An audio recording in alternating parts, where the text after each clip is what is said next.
Everyone, and welcome to another episode of Radiant Central, and I'm your host Natasha St. Michael, and thank you so much for joining me.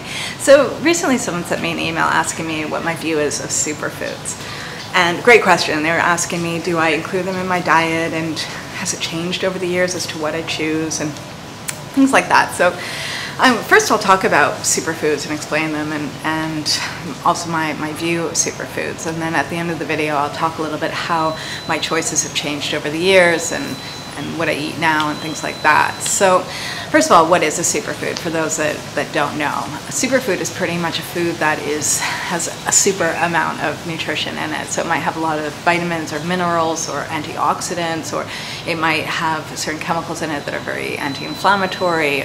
It's just foods that are packed with a lot of nutrients, and perhaps more than any other. And so for someone, let's say, living in North America, local superfoods would be blueberries or almonds or wild salmon or kale or dark leafy green vegetables, things like that. Someone living on the other side of the world, let's say Asia, like I'm living in Indonesia, our local superfoods would be coconut water, coconut meat. I would even say durian fruit would be a superfood, or also a lot of spices here, like we get fresh turmeric that's grown here, or fresh galangal, or fresh ginger. Those kind of things to me are superfoods. And so different countries, different regions, different climates and environments grow different superfoods. And the beauty about superfoods is that they're packed with nutrition, and they can be also very medicinal as well. So my view with the superfoods, though, is that I like to kind of put them into two categories. I like to put them in one category being local superfoods, and the second category being imported or exotic superfoods. I find that there's a lot of information out there on superfoods, and a lot of times there's emphasis on the local stuff, and a lot of times there's a lot of marketing with the exotic or imported superfoods and the sort of the newfound miracle food, right? So, and they're very different. And personally, I really stand behind eating local superfoods and just local foods in general. But if you get to know what the foods are that are growing in your region, in your country, and which ones are really packed with a lot of nutrition and are great for your health and are great anti-inflammatory properties and have antioxidants and full of minerals, things like that. Once you know that, then you can make really good decisions with what you're buying. I always find too that when you're buying local superfoods, they're always going to be fresh. They're going to be foods that are not dry. They're not powdered. They're not made into a supplement. they're real, actual foods. And for me, I find there's a huge difference between that.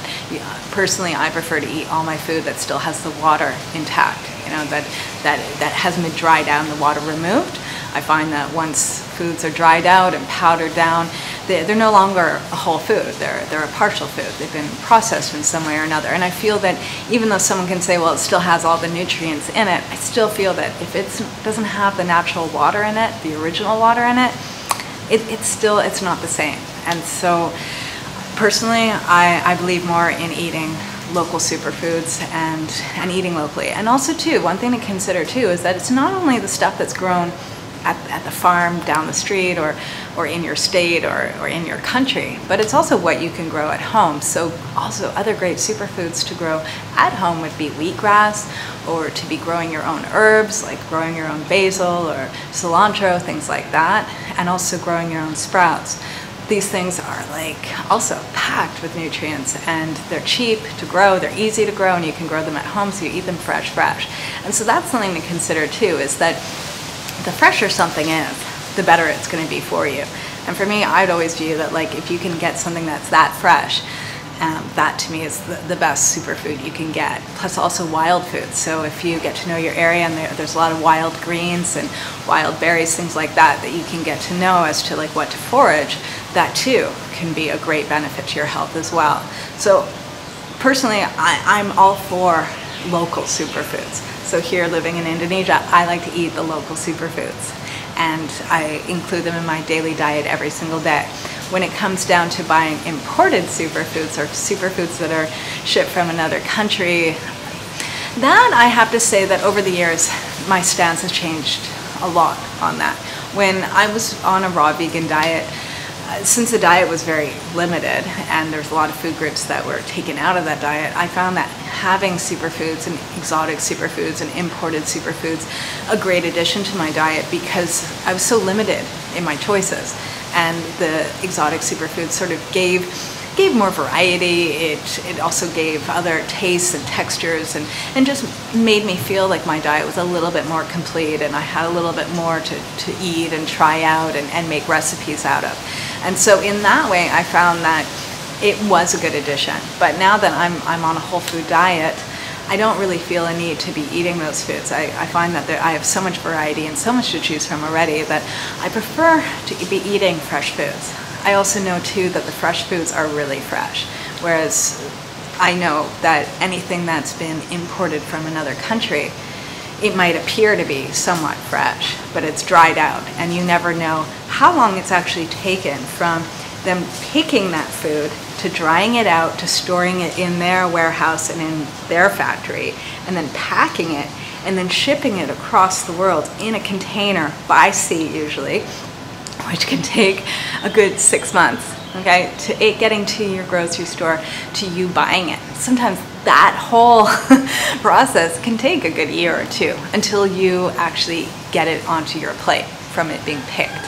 And when you think about that, like, that's a long time. And do you really want to be eating all that kind of food all the time? No. I mean, once in a while, or it might not be such a big deal, or adding it into as a small ingredient or a condiment into a larger meal, that's not such a big deal. But to be focusing and eating a lot of this stuff all the time, I would say you'd be missing out on the freshness of food. And there's something about having live, living food as opposed to something that's been dried out or powdered down and processed.